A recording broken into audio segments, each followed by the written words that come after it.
Welcome to the debate. In 2000 BC, the most fearsome warlord in human history lost an empire to, well, basically a peasant who spent his youth drinking and wandering the streets. Right, it's the ultimate ancient underdog story. Exactly. We are talking, of course, about the fall of the tyrannical Qin Dynasty, ancient China plunging into chaos and the deadliest rivalry of the ancient world. The Chu versus the Han. And the source material we are exploring today really unpacks this defining conflict.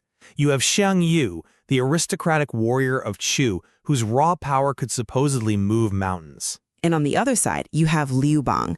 He's this carefree wanderer who defied every conventional metric of strength. So, we're debating a fundamental question raised by the text today. What was the true deciding factor in founding the 400-year Han Dynasty? Right. What actually won the war? Right. I will be arguing that Liu Bang's ultimate victory proves that inclusive leadership, the power to unite people and form genuine human connection, is fundamentally stronger than raw military force. And I take the exact opposite stance. I'll be arguing that the whole narrative of Liu Bang's loyalty and his big heart is basically a historical illusion.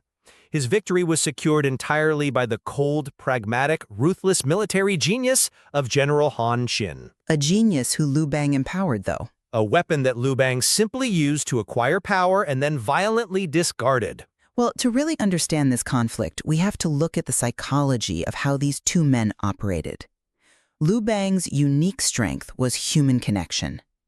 He was generous, he had a sense of humor, and crucially, he didn't let his ego blind him. He was definitely charismatic, I'll give you that. He was a master of what we would now call soft power. Now contrast that with Xiang Yu. The material highlights Xiang Yu as this awe-inspiring, terrifying figure. But his entire leadership model was built on alienation and fear. Well, fear is a pretty effective motivator in a war. Sure, but take the famous battle at the Wei River.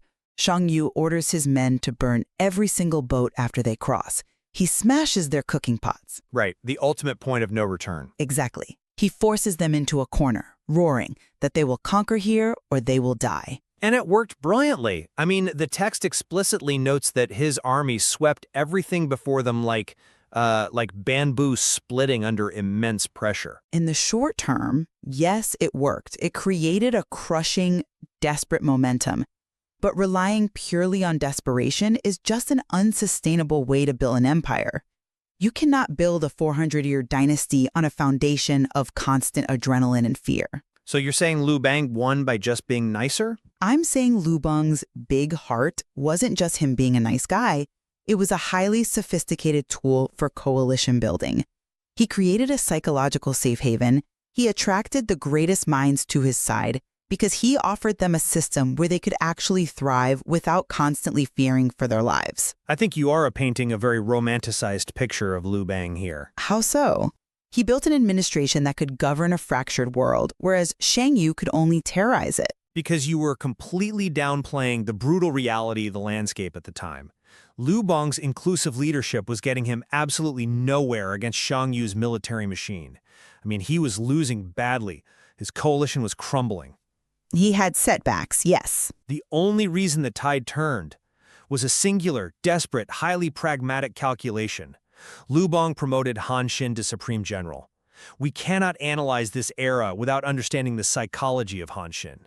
The text brings up Kul Guha, the moment in Han Xin's youth when local thugs forced him to literally crawl between their legs. Right, a massive public humiliation. But look at his reaction to it. Han Xin endured this humiliation in total, eerie silence. Why? Because crawling between a thug's legs requires total control over your emotions.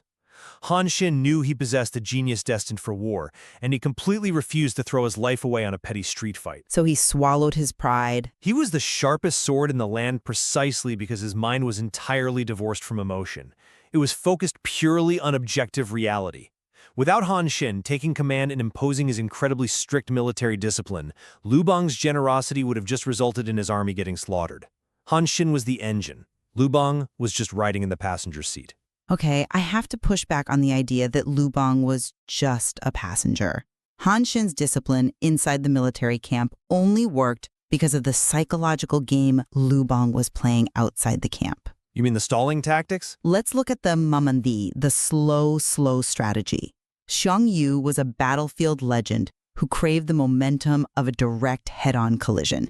He needed a fight to maintain his aura of invincibility. Right. And what did Liu Bang do? He completely refused to give it to him. He fortified his walls and exercised radical patience. Hiding behind walls isn't a brilliant psychological game, though. It is a stalling tactic when you know you are outmatched. It is much more than stalling. It's like geopolitical judo. Judo? Yeah, in judo, you don't use your own muscle to lift your opponent. You use their own aggressive momentum to throw them off balance. Xiang Yu would send these taunting, insulting letters designed to provoke Liu Bang into a reckless counterattack. Which is standard psychological warfare. Right, and for an aristocratic warrior like Xiang Yu, public insults required a bloody response. But Liu Bang, leaning into his carefree peasant roots, simply laughed them off. He ignored them. Because he had no other choice. No, by doing so, he weaponized Xiang Yu's own impatience. He forced Xiang Yu to launch reckless, costly assaults against fortified positions, basically bleeding the Chu army dry. It takes immense emotional intelligence to tell thousands of your own soldiers, let them insult us, we stay put. It was a masterclass in psychological warfare.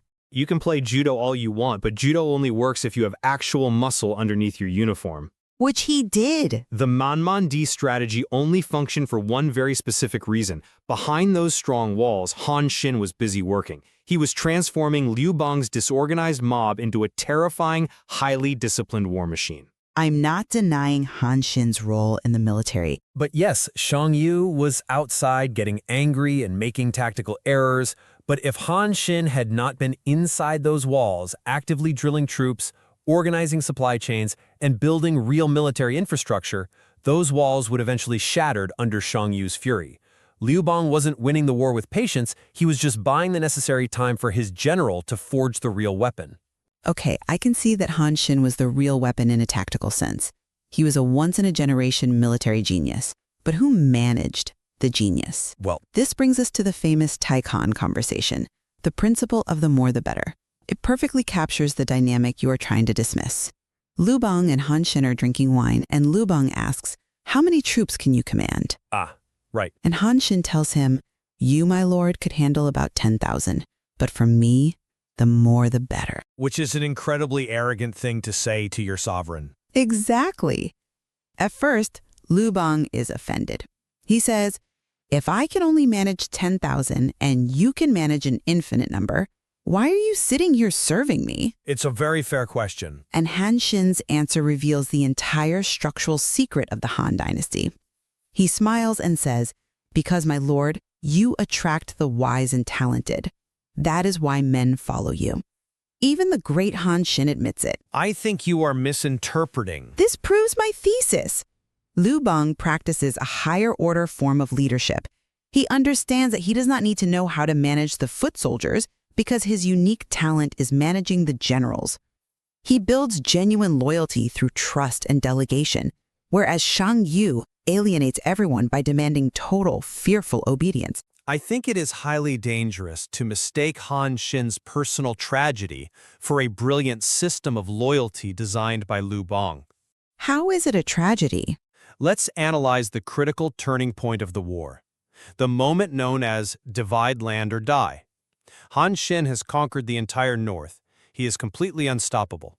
He holds the absolute balance of power in China. Right. His own political advisor comes to him and lays out the cold, hard reality. The advisor says, "If you hand the empire to Liu Bang, you will eventually be discarded. When the rabbit is caught, the hunting dog is boiled." And the advisor urges him to split the empire into 3. Yes, a perfect balance of power. Liu Bang in the center, Xiang Yu in the south, and Han Xin rules the north. It is the only logical, self-preserving move. But Han Xin refuses. Why? Because he was loyal. Listen to the specific reasoning the text provides. Han Xin says, "Xiang Wu scorned me, but Liu Bang raised me up. How can I betray him?" This is not Liu Bang building a brilliant modern corporate culture of systemic loyalty. It sounds exactly like that. No, this is Liu Bang getting incredibly lucky. He stumbled upon a military genius who operated with a strict, archaic code of personal gratitude. Liu Bang didn't systematically build loyalty, he cynically exploited the honor of a man who was just too loyal for his own good. It was raw utility. He found a tool that was mentally conditioned never to strike its master, and he swung that tool until it broke the enemy. You are totally dismissing Liu Bang's emotional intelligence by reducing human connection to cynical exploitation. Understanding what motivates a person, whether it's honor, gratitude, or ambition, is the very definition of leadership. You call it a profound understanding of the human heart. I call it a tool. Well, the ultimate undeniable proof of this understanding is the final blow of the war. Let's look at the encirclement at Gikia. This is the moment that ends the ancient world's greatest conflict.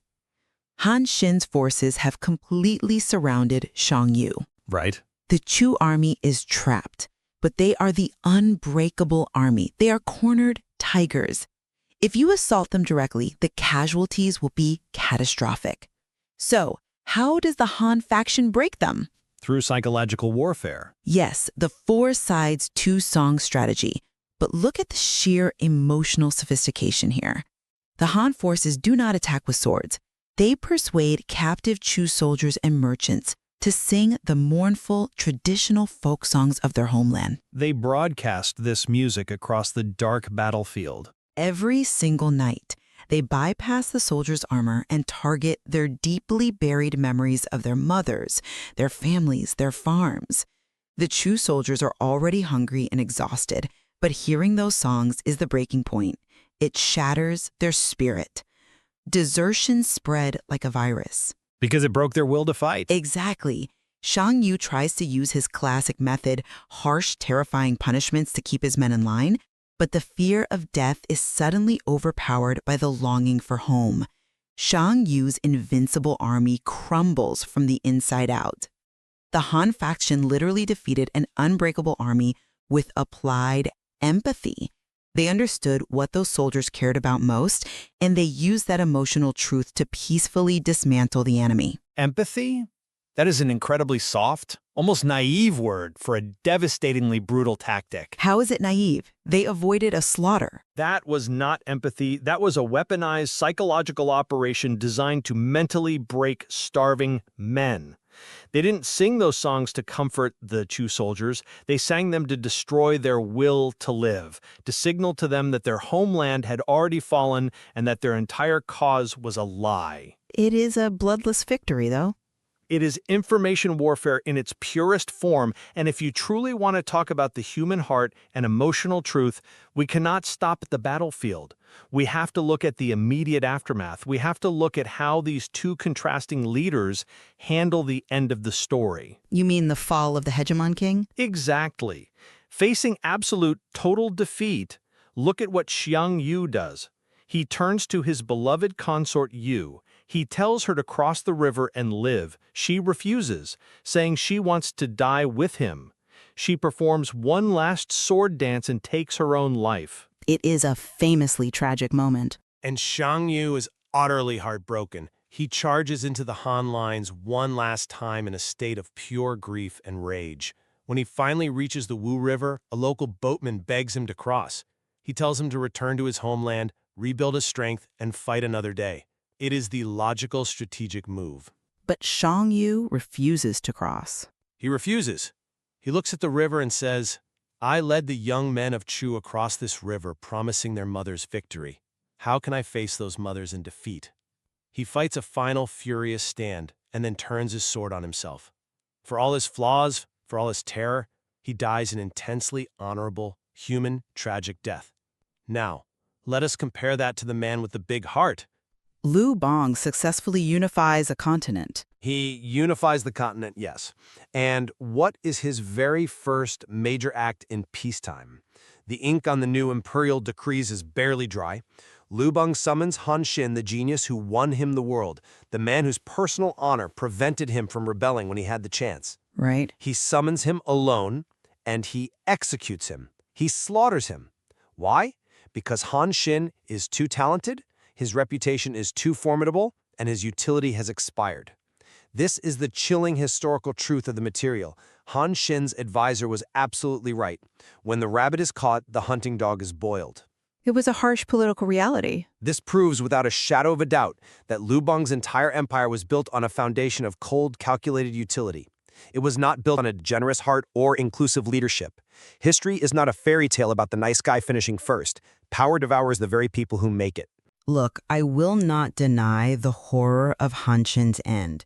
The execution of the Supreme General is a dark, tragic stain on the founding of the Han Dynasty. It is brutal. It is the ultimate betrayal. But we have to look at the massive political reality Liu Bang was facing. If you zoom out and look at the structural stability of the continent, a leader simply cannot leave a military genius with an infinite capacity for war just sitting around in peacetime. It is a recipe for a fractured state. So loyalty is just a means to an end? To summarize my position here, I maintain that Liu Bang's ability to pivot away from Xiang Yu's terror-based regime was the only viable path forward for human civilization at that moment. Xiang Yu relied on fear. He burned boats, he broke pots, and he forced men into desperate corners. That mechanism can win a spectacular battle, but it absolutely cannot win a lasting peace. Liu Bang created a coalition of talent. He allowed people like Han Xin to reach their absolute maximum potential, even if the geopolitical reality eventually demanded a tragic conclusion. Liu Bang's fundamental formula, human connection, strategic patience, and inclusive leadership, was the necessary ingredient to end the chaos, unify a traumatized China, and build a dynasty that lasted for 4 centuries. And to summarize my view, we must look squarely at the bloody mechanics of how those 4 centuries of peace were actually purchased.